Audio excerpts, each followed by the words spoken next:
Combien de vous ont été inspirés par ce qui a été dit ici? Je m'appelle Mendoza. Je suis associé à l'église de Promise Church dont Nam Sokim est le pasteur principal. Je suis 100% 50% coréen et 50% espagnol. Parce que je mange beaucoup de repas coréens. Donc je suis 50% coréen.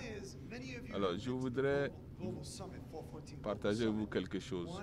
Beaucoup de vous ont participé au sommet 1, 2, 3. Mais il y a certains d'entre vous qui sont arrivés pour la première fois. Et donc, beaucoup de vous sont venus de plusieurs lieux. Et vous avez dit visez bas, pensez bas et allez prendre une tasse de café. Donc vous pensez peut-être à rassembler tous ces messages. Quand vous avez entendu, vous posez, alors qu'est-ce qui va suivre? Quelle est la suite? Qu'est-ce qui va se passer après?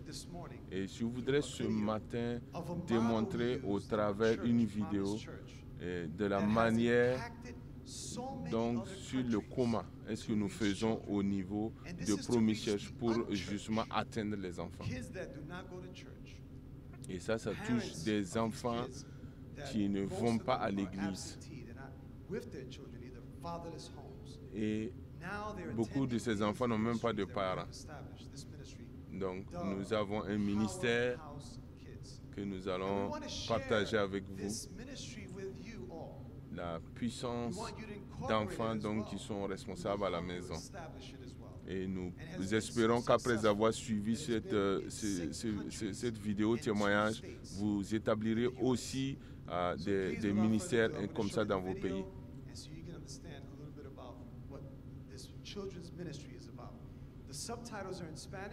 Donc, c'est sous-titré en espagnol. Et je vais expliquer au fur et à mesure que la vidéo avance. From 59 kids to 635 attend every Saturday to this ministry, including their parents as well. It's once a week. 59 enfants participent à ce programme et plus. Donc, regardez vraiment leur visage. Ils sont vraiment contents, n'est-ce pas, de ce ministère. Et ils se sentent appartenir à quelque chose. Donc, quelque chose dont ils n'auraient pas pu imaginer quand vous pensez à leur arrière-plan. Donc, nous avons fait plusieurs ateliers à laquelle les enfants participent. Ils ont des danses et ils peuvent fabriquer des petites choses, des bracelets pour évangéliser, par exemple. Donc, comme vous savez, la ville de New York est pleine de diversité culturelle. Et ces enfants de cultures diverses viennent pour recevoir le message de Dieu. Et beaucoup de volontaires qui viennent partager. Donc, toutes ces personnes que vous voyez dedans, ce sont des volontaires. Donc, plus de 100 volontaires donc, sont impliqués dans le ministère pour enseigner les enfants dans les classes, partageant donc des talents divers. Et chaque semestre, à chaque fin de semestre, et les enfants démontrent. Des enfants font une partie devant leurs parents pour montrer ce qu'ils ont appris.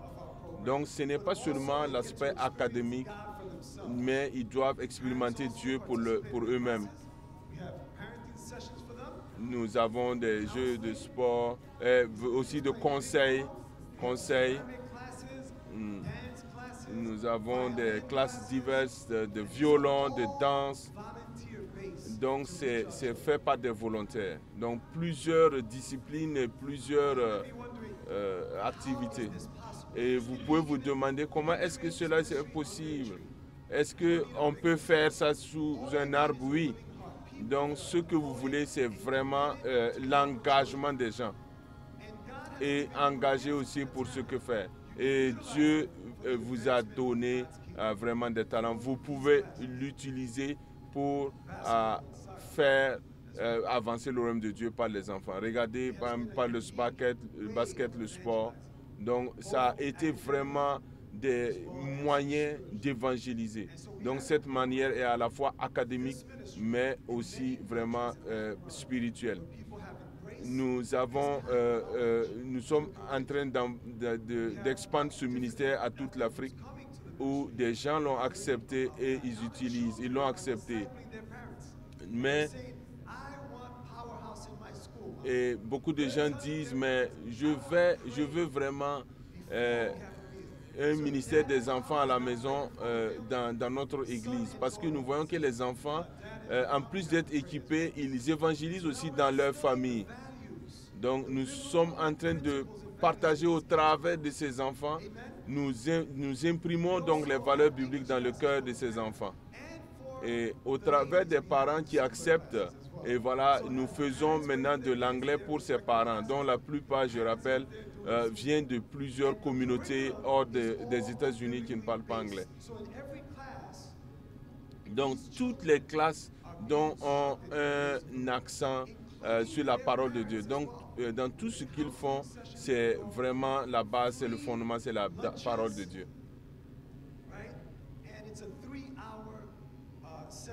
Et nous avons, donc c'est les sessions là, c'est 3 heures, donc la session. Donc en faisant ceci avec ce ministère, nous avons voulu développer donc le mouvement Fenêtre 414 au niveau de l'éducation des leaders. Donc pour les enseigner, les inspirer et les éduquer. Pendant 10 jours, et à la fin, les leaders là, soumettent donc qu'est-ce qu'ils voudraient faire dans leur ministère. Donc ministère, c'est des pasteurs et autres. Donc à la fin, qu'est-ce qu'ils font? Et nous avons eu 150 participants et nous avons sélectionné quelques-uns pour suivre, pour voir, après avoir participé à ces séminaires d'éducation, qu'est-ce qu'ils ont pu faire dans leur ministère. Et Pasteur Namso Kim a pu tourner et sa vision, c'est que vraiment il y a l'impact dans tous les continents. Et nous avons maintenant entendu vraiment des témoignages venus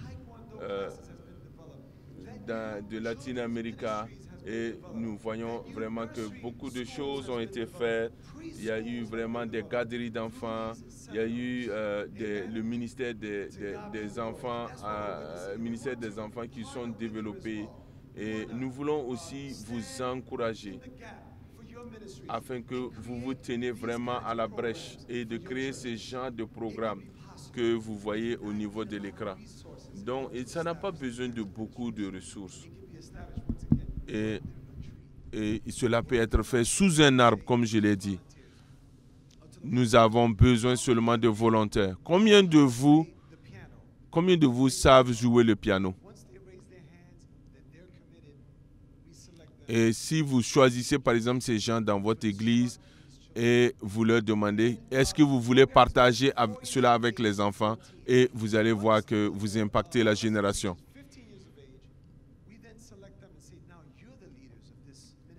Et nous avons aussi pour les maternelles, nous avons procédé de la même chose. Et une fois que nous avons des gens qui ont vraiment des connaissances, des talents sur ces différents aspects, nous disons alors, nous vous établissons ministre pour faire ce ministère.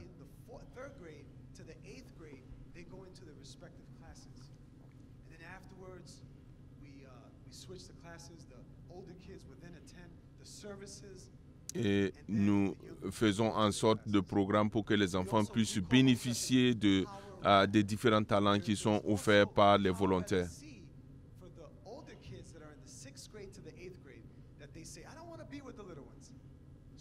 Et nous voyons parfois des enfants qui sont un peu plus grands et qui ne voudraient pas être dans la même classe que les plus petits, mais nous travaillons à faire en sorte que nous puissions les mettre dans des classes selon leur âge. Et nous pouvons donc les enseigner et mettre vraiment la parole de Dieu, imprimer la parole de Dieu dans leur cœur dès leur tendre âge.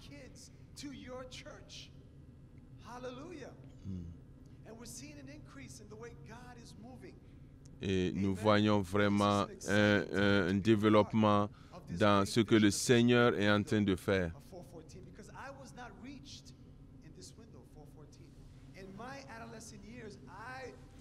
Moi, je n'ai pas été atteint, je n'ai pas accepté le Seigneur pendant que j'étais dans la fourchette 4-14. Et j'ai eu beaucoup de difficultés quand j'étais adolescent.